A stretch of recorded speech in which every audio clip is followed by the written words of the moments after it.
और घर से निकलते हुए जो जो कुछ मेरे दिमाग में था ना, आगे वैसा कुछ भी नहीं होने वाला था। आगे जो कुछ मेरे साथ हुआ है ना, वो आपको पूरी वीडियो देखने के बाद पता चलेगा। मेरी आज की वीडियो में बहुत से लोगों के लिए सबक भी है और नॉलेज भी है। आज मुझे रूम छोड़ना था, तो सबसे पहले मैंने अपने मीटर की रीडिंग नोट की है ताकि मैं उसको सेंड करूं, क्योंकि वो मुझे बिल बताएगा कि अभी तक का मेरा कितना बिल आया है। तो मैंने अपने जो रूम का ओनर है उसको रीडिंग सेंड कर दी है। और मेरे आने से पहले ही जिन लोगों ने इस रूम में आना था उनका सामान भी आ गया था 3-4 दिन पहले ही। मेरा तो ये सिर्फ एक मैट्रेस ही पड़ा हुआ था, बाकी सारा सामान उनका था। और बस मैं अब सारा कुछ समेटते हुए दुखी भी हो रही थी।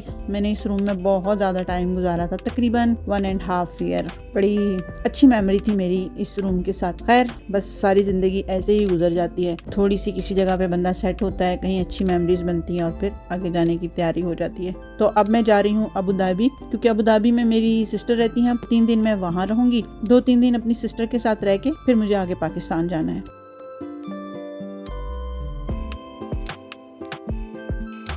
तो यहाँ से सबसे पहले हम लोग बस स्टेशन पे जाएंगे और उसके बाद हम लोग निकल जाएंगे अबू धाबी के लिए। और अब हम लोग जा रहे हैं अबू धाबी। और घर से निकलते हुए जो जो कुछ मेरे दिमाग में था ना, आगे वैसा कुछ भी नहीं होने वाला था। आगे जो कुछ मेरे साथ हुआ है ना, वो आपको पूरी वीडियो देखने के बाद पता चलेगा। मेरी आज की वीडियो में बहुत से लोगों के लिए सबक भी है और नॉलेज भी है। खैर, मेरे लिए तो सिर्फ टेंशन है, लेकिन बाकी लोगों को काफी कुछ सीखने को मिलेगा। अलैन बस स्टेशन से 3 या 4 टाइम मेरा ख्याल है जाते हैं, जो डायरेक्ट शहाबिया के लिए जाते हैं। तो जो 3 बजे वाली बस थी ना, मैं उसमें बैठी थी।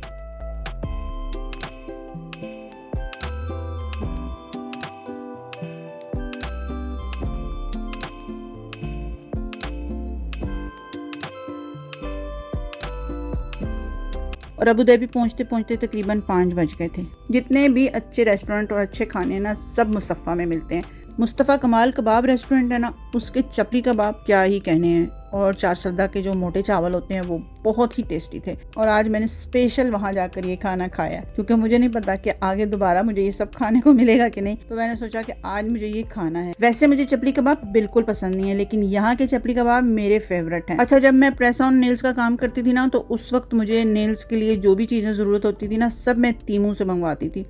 लेकिन आज मैं अपनी एक फ्रेंड के साथ इस शॉप पे आई। उसे हेयर डाई लेने थे, लेकिन मुझे नहीं पता था कि इस शॉप के ऊपर इतनी सारी चीजें मिलेंगी। वैसे तो इस शॉप पे सैलून से रिलेटेड हर सामान मौजूद था, लेकिन नेल आर्ट से रिलेटेड हर चीज यहाँ पर मौजूद थी। हर तरह के एक्रेलिक नेल्स थे और जेल नेल पॉलिश थी, जो कि आपको शॉप्स पर नहीं मिलती। मैंने जितनी भी मंगवाई थी ना, सब तीमू से मंगवाई थी। तीमू से जब हम लोग कोई भी चीज मंगवाते हैं ना, हमें नहीं पता होता कि उसका साइज क्या है, इतनी सी क्वांटिटी होती है। लेकिन ये वाली जो पॉलिश थी ना, इसका साइज काफी बड़ा था। जब हम एक बिजनेस कर रहे होते हैं तो हमारे लिए बहुत ज्यादा ये चीज मैटर करती है कि हम कोई भी चीज जब खरीदते हैं उसकी क्वांटिटी क्या है। तो इन नेल पॉलिशेस की क्वांटिटी जो है ना, काफी ज्यादा थी।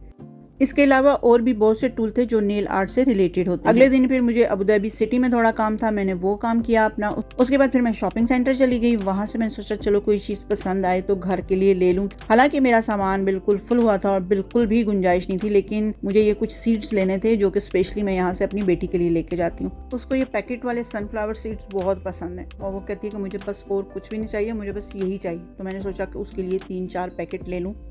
तो अब सुनाती हूँ मैं आपको असल कहानी। होता यह है कि मैंने 1 तारीख को अपना जो अरबाब होता है ना, जो हमारा कंपनी का ऑनर होता है, उसको मैंने कह दिया था कि मेरा 23 का टिकट है, इसलिए मुझे आप कैंसिल पेपर दे दें। और ये बात मैंने उनको 1 अगस्त को पहले ही रिमाइंड करवा दिया था कि मुझे कैंसिल पेपर चाहिए, मुझे मुल्क जाना है। और मुझे फ्लाइट लेनी थी 23 अगस्त को, यानी कि पूरे 23 दिन थे।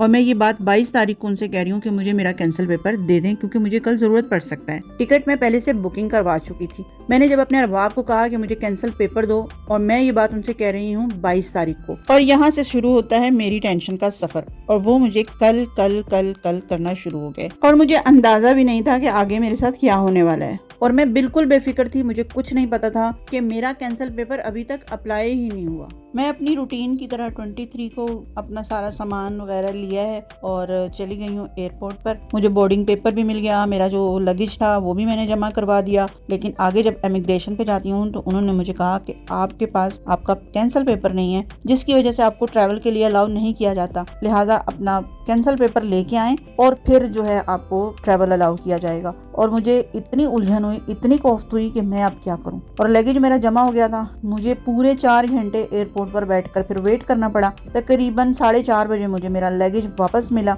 और मैं 4:30 बजे अपना लगेज लेकर वापस फिर रूम में आई। और इस आज की पूरे दिन की जो मेरी एक्टिविटी हुई ना, उसके नतीजे में मुझे ये पता चला कि ट्रस्ट तो किसी पर करना ही नहीं है। क्योंकि जब मैंने अपने वीज़े वाले से पूछा कि कैंसिल पेपर के बगैर मैं ट्रैवल कर सकती हूँ, तो उसने मुझे इतने एतमाद से कहा था, जी जी कुछ मसला नहीं, आप आराम से ट्रैवल कर सकती हैं। अगर वो मुझे उसी वक्त बता देता तो मैं ट्रैवल ही ना करती, मैं अपना टिकट थोड़ा आगे कर देती या फ्रीज कर लेती अपने टिकट को और मैं अपने तरीके से अपना पेपर लेकर और फिर मैं ट्रैवल करने के लिए आती। लेकिन आज की इस पूरे दिन की ख्वारी ने मुझे बहुत से सबक दिए हैं। सबसे पहला सबक यही है कि किसी पर भी कभी भी ट्रस्ट ना करें। तो आगे मेरे साथ क्या हुआ और क्या होने वाला है उसकी अपडेट मैं आपको अपनी नेक्स्ट आने वाली वीडियो में दूंगी। तो मिलते हैं नेक्स्ट वीडियो में, तब तक के लिए अल्लाह।